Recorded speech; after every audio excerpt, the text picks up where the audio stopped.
हरे कृष्णा। सही भक्तों का स्वागत है आज की वैष्णव सदाचार क्लास में। पहले मंगलाचरण करते हैं। ओम अज्ञानतिमिरान्धस्य ज्ञानञ्जनशलाकया चक्षुरुन्मीलितं येन तस्मै श्रीगुरुवे नमः।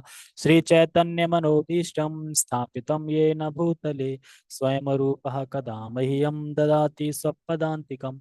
वन्देऽहं श्रीगुरो श्रीयुतापदकमलं श्रीगुरून् वैष्णवांश श्रीरूपं साग्रजातं सहगण रघुनाथान्वितं तं सजीवम् साद्वैतं सावधूतं परिजन सहितं कृष्ण चैतन्य देवम श्री राधा कृष्ण पादान सहगण ललिता श्री विशाखांत विशांचा। हे कृष्ण करुणा सिंधु दीन बंधु जगतपते गोपेश गोपिका कांता राधा कांता नमस्तते। तप्त कांचन गौरांगी राधे वृंदावनेश्वरी वृषभानुसुते देवी प्रणमामि हरिप्रिय। वाञ्छाकल्पतरुभ्यश्च कृपा सिन्धुभ्य एव च पतितानां पावनेभ्यो वैष्णवेभ्यो नमो नमः। जय श्री कृष्णा चैतन्य प्रभु नित्यानंद श्री अद्वैत गदाधर श्रीवासादि गौर भक्त वृंद। हरे कृष्णा कृष्णा कृष्णा हरे हरे हरे राम राम राम हरे हरे। रामाय रामभद्राय रामचंद्राय वेदसे रघुनाथाय नाथाय सीताय पते नमः। नमो विष्णुपादाय कृष्णपृष्ठाय भूतले श्रीमते भक्तिवेदांता स्वामिने इति नामिने। नमस्ते सारस्वते देवे गौरवाणी प्रचारिणे निर्विशेष शून्यवादी पश्चात देश तारिणे। हरे कृष्णा। तो जैसा कि आप सभी लोग जानते हैं कि आज से स्टार्ट हुआ है कार्तिक मास। और कार्तिक मास का मतलब स्टार्ट होता है पूर्णिमा से। ठीक है। और पूर्णिमा के बाद अब जो अमावस्या आएगी उसको हम दिवाली मनाते हैं। यानी दिवाली की कोई डेट नहीं होती है, जिस दिन अमावस्या होती है उसी रात हम दिवाली मनाते हैं, दिवाली मनाई जाती है। ठीक है। और आज साथ में तीन फेस्टिवल हैं आज। एक तो आज ही के दिन स्टार्ट हुई थी रासलीला, जो भगवान ने गोपियों के संग रासलीला करी थी, वो पूर्णिमा के दिन से ही स्टार्ट हुई थी और काफी लंबी पूरी रात चली थी। बहुत लंबा टाइम है। और लेकिन गोपियों को लगा कि अरे अभी तो आए थे और इतनी जल्दी हो भी गया, इतनी जल्दी रात निकल गई। लेकिन यहाँ पे पूरा कल्प ही बीत गया एक तरीके से। इतना लंबा समय था और वहां एक रात थी इस तरीके से। अब कोई कह सकता है तो वृंदावन में रासलीला होती थी, तो वृंदावन तो यहीं पे है। लेकिन वृंदावन दिव्य है इसीलिए तो बोलते हैं धाम है वो। तो उसमें आप समझ नहीं सकते किस तरीके से टाइमिंग चल रही होगी। और आज लक्ष्मी पूजा भी है। लक्ष्मी पूजा, लक्ष्मी पूजा तो दिवाली पे आती है कि गणेश पूजा आती है? लक्ष्मी पूजा आती है, गणेश पूजा आती है? लक्ष्मी पूजा तो गणेश जी को क्यों पूजते हैं? अच्छा, वो उनके पुत्र हैं इसलिए। पुत्र माँ की पूजा करते हैं साथ में बिठा के, है ना। ठीक है। तो लक्ष्मी नारायण, तो लक्ष्मी की पूजा तो ये, आज लक्ष्मी की पूजा है तो ये दिवाली वाली लक्ष्मी पूजा नहीं है। ये लक्ष्मी की पूजा है कि जब लक्ष्मी देवी प्रकट हुई थी, जब मंथन से आई थी, तो वो फिर ढूंढ रही थी एक तरीके से किसको वहन करूं, किसको वहन करूं, मैं कौन है कौन, कौन किस में योग्यता है। तो हिरण्यकशिपु अच्छा था, दिखने में स्मार्ट था, लेकिन कभी भी मर सकता था वो। तो ऐसे इंसान से शादी करके क्या फायदा जो मर सकता है कभी भी, है ना। क्योंकि मान लो असुर है तो कभी भी मर सकता है ना, फिर तो असुर है। तो बाकी सब देखा तो कोई नहीं मिला, फिर कौन मिले? नारायण है, विष्णु। वो मिले, उनमें भी एक कमी दिखा दी थी कि ये तो देखते ही नहीं मेरी तरफ, ये भी कमी है इनमें एक। फिर भी उन्हीं को स्वीकार किया। तो वो लक्ष्मी पूजा है। और एक आज खास भक्त का डिसअपेरेंस डे है। कोई बता सकता है कौन है वो? चैतन्य महाप्रभु की लीला से आते हैं, एक खास भक्त हैं जिनका डिसअपेरेंस डे है। उनका आविर्भाव दिवस वैष्णव कैलेंडर में नहीं है। वैष्णव कैलेंडर में सिर्फ डिसअपेरेंस डे आता है। इसीलिए साल में एक ही बार हम उनका गुणगान कर सकते हैं। अब कौन है वो? रामलीला में हीरो थे वो, अब बताओ।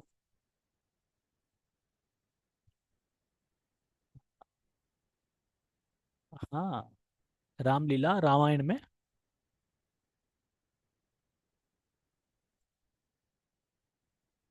रामायण में हाँ कोई बात नहीं। रामायण और महाभारत में फर्क है। हाँ, ठीक है। आप बताओ, रामायण के हीरो कौन है? सुंदरकांड किस में आता है?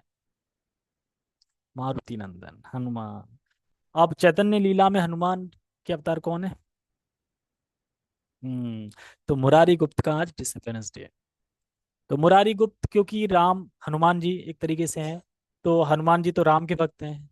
अब वो कहते कृष्ण कृष्ण बोलो, लेकिन उनके मुंह से कृष्ण ही निकल रहा था, राम राम राम।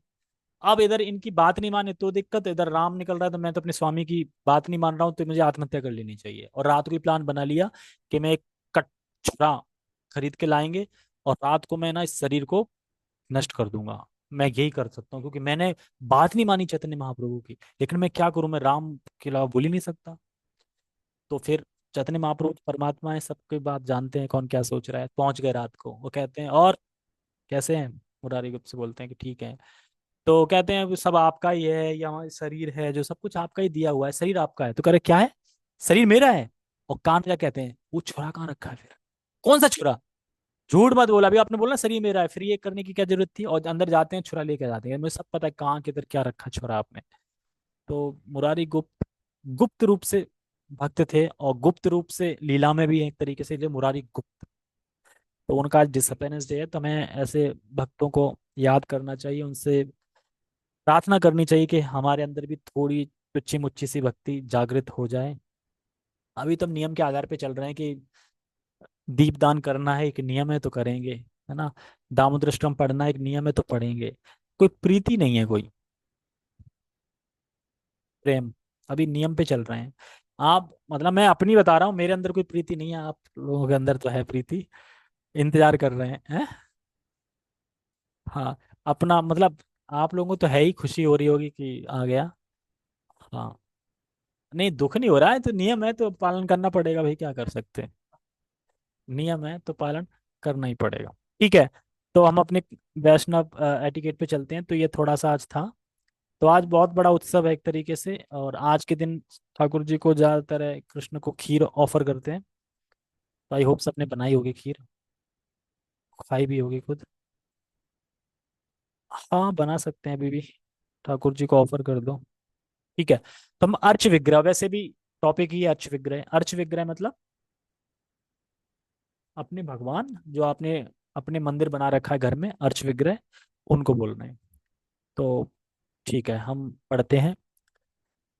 अपने घर में अर्च विग्रहों की सेवा करना गृहस्थ के लिए अत्यंत महत्वपूर्ण है।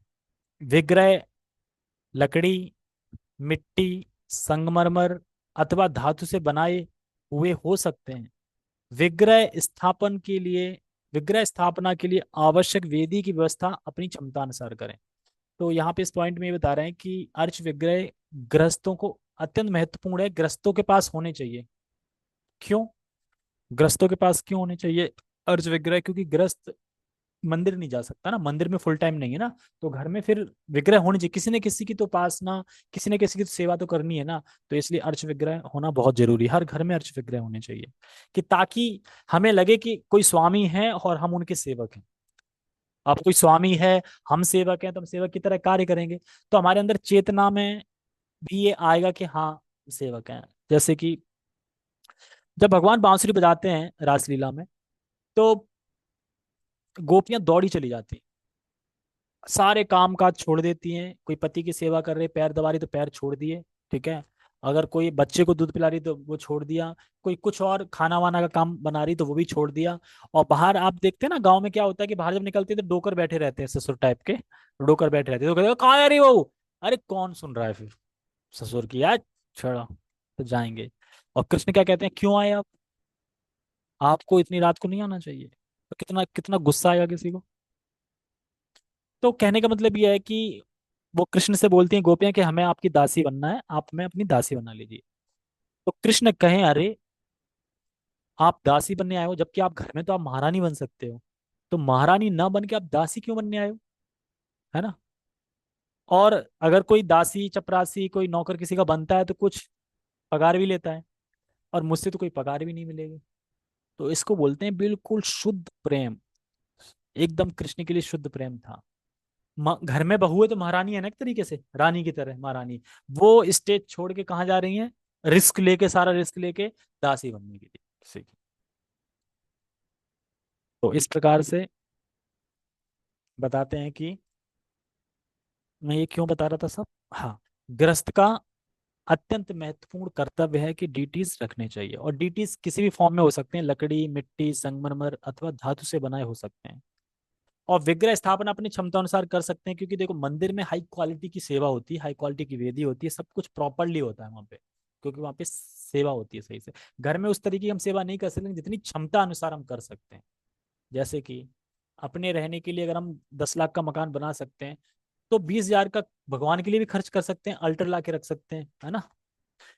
अगर भगवान की नजर से ये देखा जाए तो कुछ ज्यादा कर रहे हैं भगवान के लिए। हाँ वो बनाते, मतलब अब उतना नहीं कर सकते तो 20 हजार का लकड़ी का बढ़िया बनवा सकते हैं, अल्टर टाइप का, उस भगवान को कहते हैं भगवान आपका घर है एक तरीके से, इतना कर सकते हैं। लेकिन हम नहीं कर पाते, उसमें भी छोटा कोना, छोटा सबसे छोटा ही ढूंढते हैं, कहाँ छोटा कोना कहाँ है। हाँ, ये छोटा कोना है ना, यहाँ पे ठाकुर जी रह लेंगे। फिर भी ठाकुर जी इतने कृपालु हैं, रह लेते हैं वहां पे, आप जैसे रहते हो वैसे रह लेते हैं। तो अर्च विग्रह जो हैं वो इतने मतलब हमें लाइटली नहीं लेना चाहिए। अगर कोई गिफ्ट कर रहा है या किसी से ले रहे हैं तो हमें देखना चाहिए, सोचना चाहिए वो क्या दे रहा है, और जो ले रहा है वो क्या ले रहा है। किसी को लड्डू गोपाल, अब तो वैसे लड्डू गोपाल जिनके घर में हैं रख लिए हैं वो बात अलग है, लेकिन अगर नहीं है तो गौर निताई रखनी चाहिए। अगर कोई आपको लड्डू गोपाल या गौर निताई दे रहा है कि लो, हाँ हम आपको तोहफा दे रहे हैं, गिफ्ट दे रहे हैं, तो पहली बात तो ये भगवान है एक तरीके से वो। और अगर मैं आपको दे रहा हूँ कि ये लड्डू गोपाल लीजिए, तो मैं आपसे ये कह रहा हूँ कि एक मेरा छोटा लड़का है, आपसे ये आपका है और आपको पूरी जिंदगी इसकी देखभाल कर, ये मतलब कहने का ये है मेरा। लड्डू गोपाल देना मतलब क्या है, कि ये छोटा बच्चा मैं आपको दे रहा हूँ, अब आपको इसको पूरी जिंदगी रखना है और पूरी जिंदगी इसकी देखभाल करना है। और ये छोटा बच्चा ऐसा ही कभी बड़ा नहीं होगा, छोटा ही आपको हमेशा सेवा करनी पड़ेगी। तो जिम्मेदारी वाला कार्य है कि नहीं। लेकिन हम तो कितनी इजी लाइटली ले लेते हैं, लड्डू गोपाल उन्होंने दे दिए थे, शादी मिल गए, ये दे दिए वो दे दिया, यूं ही। और विग्रह किसके द्वारा दिए जाते हैं, विग्रह दिए जाते हैं गुरु के द्वारा। गुरु देखते हैं आप सेवा कर पाओगे कि नहीं कर पाओगे, कितने जिम्मेदार हो, गुरु के द्वारा विग्रह दिए जाते हैं। लेकिन यहाँ सभी गुरु बने घूम रहे हैं ना, कोई भी पकड़ा देता है, यानी गुरु का काम कर रहे हो आप, तो ये भी ठीक नहीं है। तो विग्रह का मतलब यही है कि अगर विग्रह हमें कोई दे रहा है तो देने वाले को, क्योंकि लेने वाला तो मना कर नहीं पाएगा, लेकिन देने वाले को सोचना चाहिए कि मैं जो क्या चीज दे रहा हूँ उसको। वही तो फैशन टाइप बना दिया है ना एक, हाँ। लेकिन आप सोच के देखो, एक छोटा बच्चा आपको दिया जा रहा है जिसकी देखभाल करनी है आपको, छोटे बच्चे की तरह पूरी जिंदगी जब तक आप होते तक। करनी है कि नहीं करनी है। बड़ा बच्चा तो बड़ा हो जाए, वो छोटा ही रहेगा हमेशा, वो आपको करनी है। तो कितनी बड़ी चीज दी जा रही है एक तरीके से देखा जाए आपको। लेने वाला तो ये है कि चलो आप भक्त हो, अगर आपको दिया तो आप मना नहीं कर पाओगे, कोई कृष्ण को मना कर दिया। हाँ वो तो फिर शौक में ले लेते हैं ना। लेकिन उनके लिए फिर वो विग्रह नहीं होते, उनके लिए तो मूर्ति होती है, फिर एकदम मूर्ति होती है, वो फिर सेवा भी नहीं करते, वो तो बस एक नाम के लिए रख लिए। लेकिन अब चलो कुछ ना करे से तो कुछ तो मिश्री विश्री खिलाएगा, कुछ तो पुण्य इकट्ठे होंगे उसके। ठीक है। ओके। विग्रहों के लिए आवश्यक व्यवस्था, नियम एवं आवश्यक सामग्री के विषय में भक्तों की मदद ले सकते हैं। तो विग्रहों की आवश्यक व्यवस्था, नियम हमें नहीं पता है तो हम भक्तों की सहायता लेनी चाहिए कि मैंने विग्रह हैं तो कैसे क्या करें, कैसे उनकी स्थापना करें, क्या करें, ये सब पूछ सकते हैं भक्तों से। घर में प्रमुख विग्रहों के रूप में श्री गौर निताई की सेवा करना अत्यंत लाभदायक है। इसीलिए रिकमेंड क्या करते हैं, गौर निताई, क्योंकि उसमें अपराध नहीं लगता। लड्डू गोपाल तो इस्कॉन का वैसे नहीं है, लड्डू गोपाल किसी और संप्रदाय से आए हैं, लेकिन एक लहर चल पड़ी थी ना लड्डू गोपाल की, तो सब रखने लगे हैं, ठीक है, बुरा नहीं है कुछ भी, अब रख लिए तो जिंदगी भर करनी है सेवा। नहीं रखे हो किसी ने, किसी पर कुछ कोई विग्रह ही नहीं है, तो गौर निताई दो आएंगे ऐसे हाथ उठाते हुए, गौर निताई, उनकी सेवा करनी चाहिए। श्री राधा कृष्ण के विग्रहों की सेवा करने के लिए गुरु महाराज अथवा वरिष्ठ भक्तों की अनुमति लेना आवश्यक है, इसीलिए राधा कृष्ण की सेवा हम नहीं कर सकते। राधा कृष्ण की सेवा इतनी हाई क्लास की है, और उसमें नियम पालन बहुत ज्यादा है, अशुद्ध नहीं होने चाहिए बिल्कुल भी। और दूसरा उसमें यह है कि आपको दीक्षित होना चाहिए, ब्राह्मण दीक्षित होना चाहिए तब, और वो भी फिर गुरु के इंस्ट्रक्शन पे, तब आप रख सकते हैं। ऐसा नहीं कि आप राधा कृष्ण उठा के ले आए और सेवा शुरू कर दी। वही तो बात बताई जा रही है।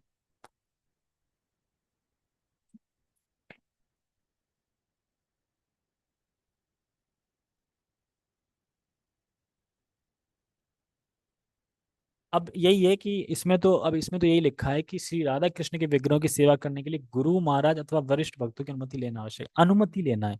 वो मना नहीं करेंगे, लेकिन आपको अनुमति तो लेनी चाहिए। आपके जो सीनियर माता जी, आप उनसे अनुमति ले लीजिए कि ऐसे ऐसे हमारे पड़ोस में है राधा कृष्ण है, अब वो गाँव जाते हैं और मुझे कुछ दिन के दे जाते हैं, लेकिन मैं तो योग्य हूँ नहीं उनकी सेवा करने के लिए, दीक्षित भी नहीं हूँ, तो अब क्या करें।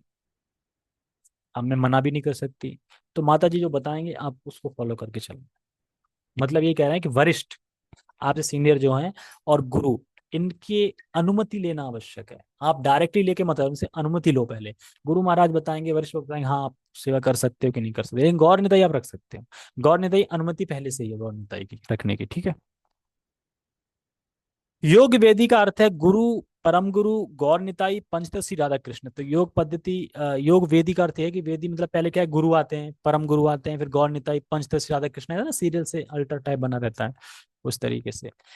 इस प्रकार की कोई अपेक्षा नहीं की जाती है कि मंदिर में स्थापित विग्रहों की सेवा के अनुसार ही घर के विग्रहों की भी पूजा सेवा की जाए।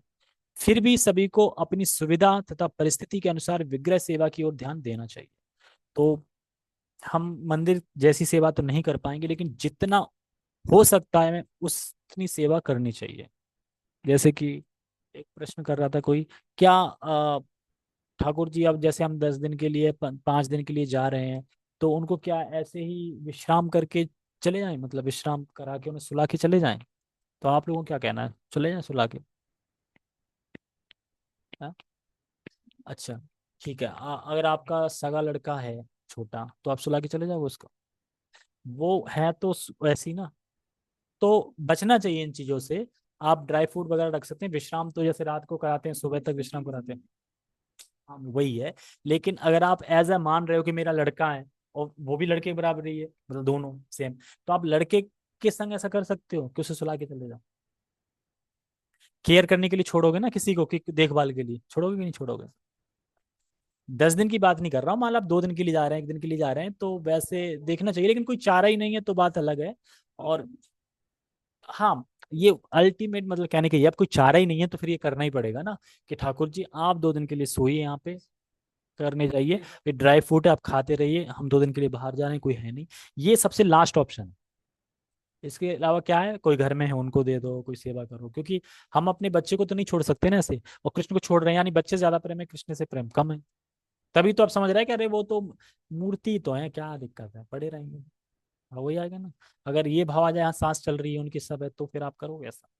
नहीं कर पाओगे। इसीलिए कह रहे हैं कि ऐसा आर्टी, मतलब कि फैशन तौर पे नहीं रख लेना चाहिए, पूरा प्रॉपरली एक व्यक्ति है वो, और छोटे हैं और बड़े नहीं होंगे कभी, तो किस तरीके से हमें करना चाहिए, वैसे इसमें आएगा।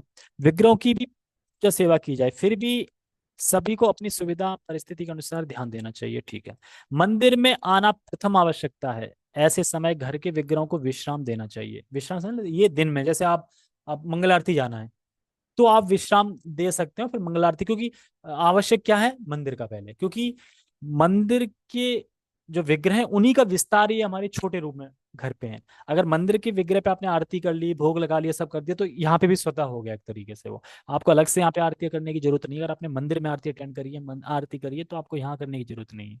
वो एक ही बात है। जैसे कि जन्माष्टमी हम देखते हैं ना कि सब लोग तो जन्माष्टमी सेवा करते वहां करते, घर में तो विग्रह रह जाते हैं। फिर भगवान, अगर मान लो किसी का बर्थडे है या किसी की शादी है, अब किसी शादी में ऐसा हो कि दूल्हा दुल्हन अकेले ही हैं और एक पंडित बैठा है वो फेरे लगा रहे हैं, ये अच्छा लगेगा? फिर भरपूर रूप में सब रिश्तेदार हों, सब लोग हों, भीड़ भड़का हो, बढ़िया नाच गाना हो रहा हो, गीत गीत हो रहा है, तब फेरे लग रहे हो तो अच्छा लगेगा।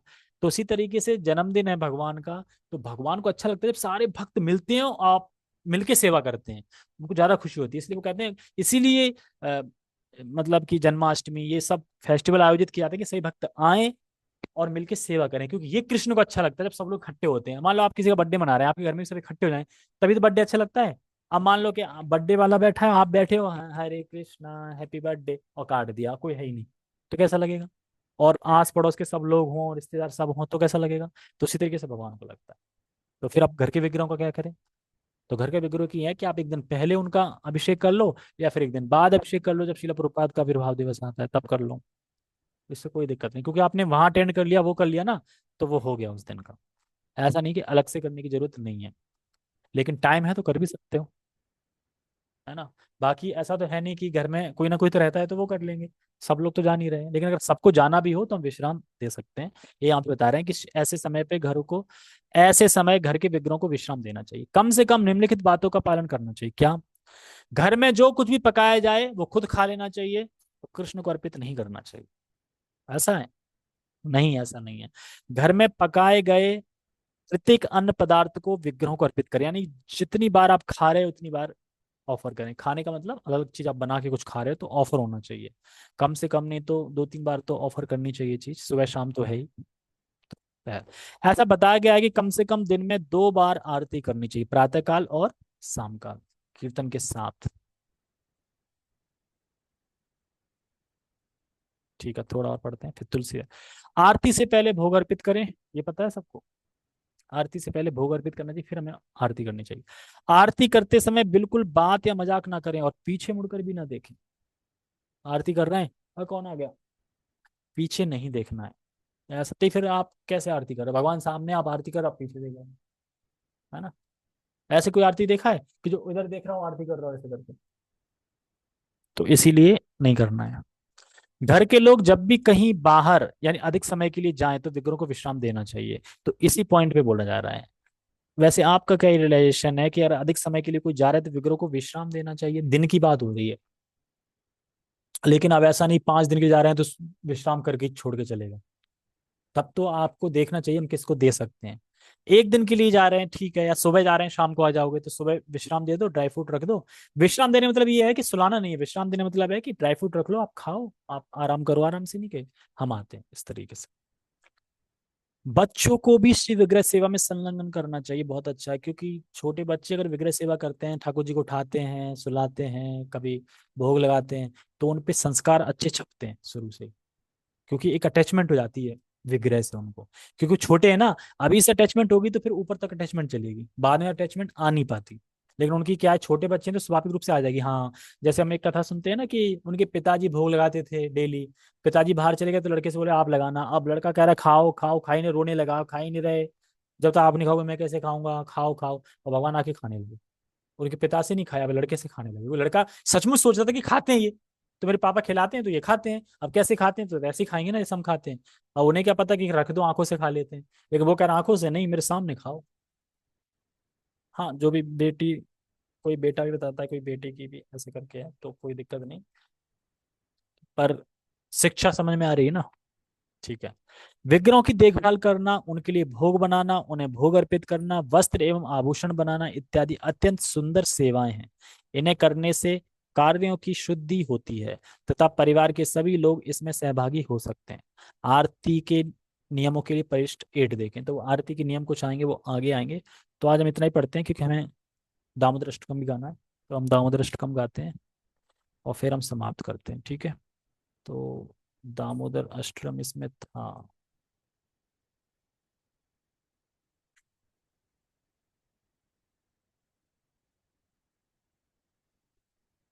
ठीक है, दामोदर अष्टकम आ गया, तो हम इसको गाते हैं, संग सभी गाइए। सबने वो संकल्प, सबने संकल्प मत्र, क्या, साथ में, साथ में गाइए।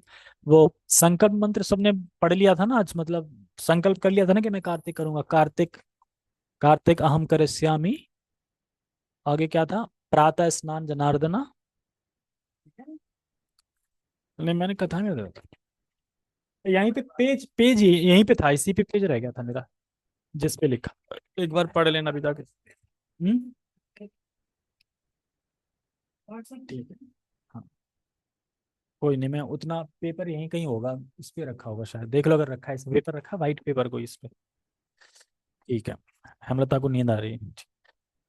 ठीक है, तो ये दामोदर अष्टकम है। और दामोदर अष्टकम का मतलब है कि सत्यव्रत मुनि द्वारा ये रचित है, जिन्होंने, भगवान कृष्ण जब ये लीला कर रहे थे, क्योंकि ये जो लीला है ये दिवाली के दिन हुई थी, जो ऊखल से बांधने वाली लीला, तो इसीलिए दिवाली भी पड़ती है और कार्तिक मास में हुई थी। और तो बहुत अच्छा उन्होंने लिखा है, हम पढ़ते हैं, सभी लोग साथ में पढ़िए, साथ में बोलना, मैं बोलता जा रहा हूँ। नमामीश्वरं सच्चिदानन्दरूपम् लसत्कुण्डलं गोकुले भ्राजमानं यशोदाभियोलुकलाद्वमानं परामृष्टमत्यन्ततो धृतगोप्या रुदन्तं मुहुर्नेत्रं युग्मं मृजन्तं कराम्भोजयुग्मेन शान्तकनेत्रं मुहुश्वासकम्पात्रे रेखाङ्ककण्ठा स्थितग्रैव दामोदरं भक्तिबद्धम् इति दृक्स्वलीलाभिरानन्दकुण्डे स्वघोषं निमज्जन्तमख्यापयन्तम् तदीयेषितागेषु भक्तिर्जितत्वं पुनः प्रेमतस्तं शतावृत्ति वन्दे वरं देवमोक्षां न मोक्षं वदिं वा न चान्यं वृणेऽहं वर्षाद् अपि हा इदं ते वपूर्णात् गोपाल बालम सदा मे मनस्या विरास्तं किं मन्ये इदं ते मुखं भोजम् अत्यंत नीले व्रतं कुन्तले स्निग्ध रक्तश्च गोप्या मुहुश्चुम्बितं बिम्बरक्ताधरं मे मनस्या विरास्तामलं लच्छलाभे नमो देव दामोदर अनंत विष्णु प्रसीद प्रभो दुःख जलां दीम्नगम कृपा दृष्टि वृष्ट्याति दीनं बतानु ग्रहणेश मामगमेद छिद्रस्या कुबेरात्मजो बद्ध मृत्यव यद्वत् त्वया मोचितो भक्ति भाजो कृतो च तथा प्रेम भक्तिं स्वकामे प्रयच्छ नमोच्छे ग्रहो में अस्ति दामोदरे हम नमस्ते स्तुतु दाम्ने स्फुरदीप्ति दाम्ने त्वदीयोदरायात विश्वसधाम्ने नमो राधिकाय त्वदीया प्रियाय नमो राधिकाय त्वदीया प्रियाय नमोऽनंत लीलाय देवाय तुभ्यं नमोऽनंत लीलाय देवाय तुभ्यं हरे कृष्णा कृष्णा कृष्णा हरे हरे हरे रामा रामा रामा हरे हरे हरे कृष्णा। तो पहला दिन है तो आज अनुवाद पढ़ देते हैं इसका। तो जो हमने 8 श्लोक इसमें गाए हैं तो उन्हीं 8 श्लोकों का अनुवाद है इसमें। मैं सच्चिदानंद स्वरूप उन श्री दामोदर भगवान को नमस्कार करता हूँ जो सर्वशक्तिमान परमेश्वर हैं एवं सच्चित आनंद स्वरूप श्री विग्रह वाले हैं, जिनके दोनों कानों में दोनों कुंडल शोभा पा रहे हैं एवं जो स्वयं गोकुल में विशेष शोभायान है एवं जो माँ यशोदा के भय से माखन चोरी के समय उखल ओखली उखल यानी ओखली के ऊपर से दौड़ रहे हैं और माँ यशोदा ने भी जिनके पीछे शीघ्रता पूर्वक दौड़कर जिनकी पीठ को पकड़ लिया है। तो हम ये देखते हैं फोटो जिसमें यशोदा माता पकड़ रही हैं, तेजी से पकड़ रही हैं। तो ये वही श्लोक है। ठीक है, आगे पढ़ते हैं दूसरा अनुवाद। मैं भक्ति रूप रज्जु में बंधने वाले उन्हीं दामोदर भगवान को नमस्कार करता हूँ जो माता के हाथ में लाठियां को देखकर रोते रोते अपने दोनों कर कमलों से अपने दोनों नेत्रों को बार बार पहुंच रहे हैं एवं भयभीत नेत्रों से युक्त हैं तथा निरंतर लंबे श्वासों से कांपते हुए 3 रेखाओं से अंकित जिनके कंठ में स्थित मोतियों के हार भी हिल रहे हैं। एक फोटो है ना जिसमें 3 कंठ चमकते हैं, तो ऐसे देख रहे हैं, वो त्रिरेखा कंठ होता है। और भगवान रो रहे हैं, आंसू पहुंच रहे हैं, डर रहे हैं। कौन? जिनसे पूरी दुनिया डरती है, पूरा ब्रह्मांड नायक है, वो डर रहे हैं। मैं उन्हीं दामोदर भगवान को फिर भी प्रेम पूर्वक सैकड़ों बार प्रणाम करता हूँ जो इस प्रकार की बाल लीलाओं के द्वारा अपने समस्त व्रज को आनंद रूप सरोवर में गोते लगवा रहे हैं एवं अपने ऐश्वर्य को जानने वाले ज्ञानियों के निकट भक्तों के द्वारा अपने पराजय के भाव को प्रकाशित करते हैं। चौथा है, हे देव, आप सब प्रकार के दान देने में समर्थ हैं, तो भी मैं आपसे मोक्ष की पराकाष्ठा स्वरूप वैकुंठ लोक अथवा और वर्णी दूसरी किसी वस्तु की प्रार्थना नहीं करता हूँ। मैं तो केवल यही प्रार्थना करता हूँ कि हे नाथ, मेरे हृदय में तो आपका यह गोपाल बाल यानी बाल गोपाल रूप शिव ग्रह सदैव प्रकट होता रहे। इससे भिन्न दूसरे वरदानों से मुझे क्या प्रयोजन। पांचवा, और हे देव, आपका यह जो मुखारविंद अत्यंत श्यामल स्निग्ध एवं घुंघराले केश समूह से आवृत है तथा बिंब फल के समान रक्त वर्ण के अंधरों से युक्त है, एवं माँ यशोदा जिसको बारंबार चूमती रहती हैं, वही मुखारविंद मेरे मन मंदिर में सदा विराजमान होता रहे। दूसरे लाखों प्रकार के लाभों से मुझे कोई प्रयोजन नहीं है। छठवा है, हे देव, हे दामोदर, हे अनंत, हे सर्वव्यापक प्रभु, आपके लिए मेरा नम आपके लिए मेरा नमस्कार है। आप मेरे ऊपर प्रसन्न हो जाइए, मैं दुख समूह रूपी समुद्र में डूबा जा रहा हूँ। अतः हे सर्वेश्वर, अपनी कृपा दृष्टि रूप अमृत वृष्टि के द्वारा अत्यंत दीन एवं मतिहीन मुझको अनुग्रहित कर दीजिए एवं मेरे नेत्रों के सामने साक्षात प्रकट हो जाइए। सातवां है, हे दामोदर, आपने उखल से बंधे हुए शिव विग्रह के द्वारा ही नल कुंवर एवं मणिग्रीव नामक कुबेर पुत्रों को जिस प्रकार विमुक्त कर दिया था, उसी प्रकार मुझे भी अपनी प्रेम भक्ति दे दीजिए, क्योंकि मेरा आग्रह तो आपकी इस प्रेम भक्ति में ही है, किंतु मोक्ष में नहीं है। आठवां, हे देव, प्रकाशमान दीप्त समूह के आश्रय स्वरूप आपके उदर में बंधी हुई रज्जु के लिए एवं जगत के आधार स्वरूप आपके उदर को भी मेरा बारंबार प्रणाम है। तो सत्यव्रत मुनि रज्जु को भी, उदर को, सबको प्रणाम कर रहे हैं। और आपकी प्रेम प्रेयसी श्री राधिका के लिए मेरा प्रणाम है तथा अनंत लीला वाले देवादिदेव आपके लिए भी मेरा कोटि कोटि प्रणाम। तो इस तरह से ये इसमें बता रहे हैं कि कीर्तन कार्तिक मास में और कौन कौन सी लीला आती है। तो बहुलाष्टमी आती है, यह श्याम कुंड राधा कुंड के आविर्भाव का स्मरण स्तव है। दीपावली पर्व आता है जो कि कार्तिक मास की अमावस्या को मनाया जाता है। गौ पूजा, गोवर्धन पूजा आती है जो दिवाली के पश्चात मनाया जाता है।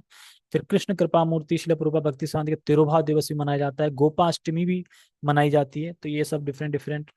उत्थान एकादशी आती है, उत्थान द्वादशी आती है, रास यात्रा, श्री कृष्ण का रास नृत्य आता है, ये सब चीजें।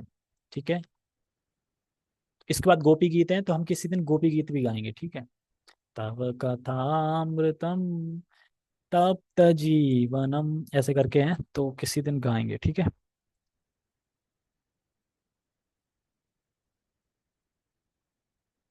हाँ वो भी गा सकते हैं, वो भी गा सकते हैं, राधा जय जय माधव दैते। ठीक है, उसकी धुन याद करते हैं फिर गाएंगे। ठीक है, तो सभी का बहुत बहुत धन्यवाद है। और हम ये दामोदर अष्टकम डेली गाएंगे, अनुवाद नहीं पढ़ेंगे, अनुवाद तो एक बार पढ़ दिया, आप समझ गए होंगे क्या है, लेकिन बाकी दामोदर अष्टकम डेली 30 दिन तक पढ़ना है, ये व्रत है एक तरीके से। कोई नहीं, मैं ये पीडीएफ भेज दूंगा जो मैं अभी खोल के रखी थी, आप इसको